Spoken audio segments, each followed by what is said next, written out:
Kahit nga ba napanalunan ang Best in National Costume, ay tila bang iba ang saloobin ng mga netizens patungkol dito. Narito ang buong detalye.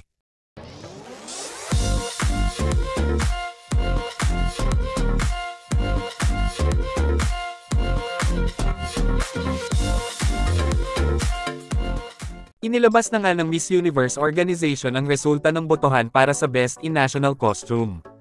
At ang nanalo nga ay walang iba kundi ang ating Miss Universe Philippines representative na si Michelle Marquez D. Maraming nga ang natuwa sa naging resulta. Ngunit, hindi rin mapigilan ng mga netizens na isipin na baka pampalubag loob lamang ito, di umano, at panakip-butas sa isyu na hindi nakapasok si Michelle D sa top 5. Narito ang iilang saloobin o komento mula sa mga netizens. Mula kay Just Beauties, an award given to the Philippines to appease Michelle and her fans on the manipulated results that prevented her from entering the top 5.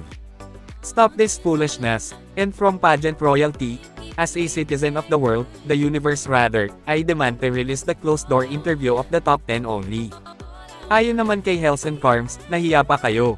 Sana sinama nyo na ang best in swimsuit at evening gown. Tapos, di pa rin pasok sa top 5. At mula naman kay IM Iman, it's a kind of apology after the digital team messed up in showing the results on social media. Pampalubag loob nyo ba ito sa amin? Never forget how you robbed our queen. Ang komento naman ni Harry Pireno Pageants.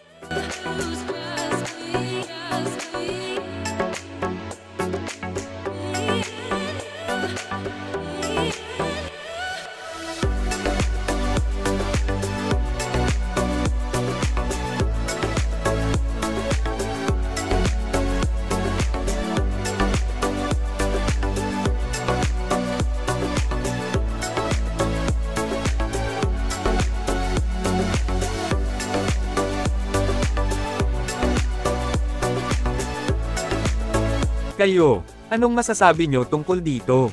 Sa tingin nyo rin ba na pampalubag loob lamang ito ng Miss Universe Organization kay Michelle D? At kung ano ang inyong komento at saloobin, just comment down below. Thank you for watching and see you on my next one.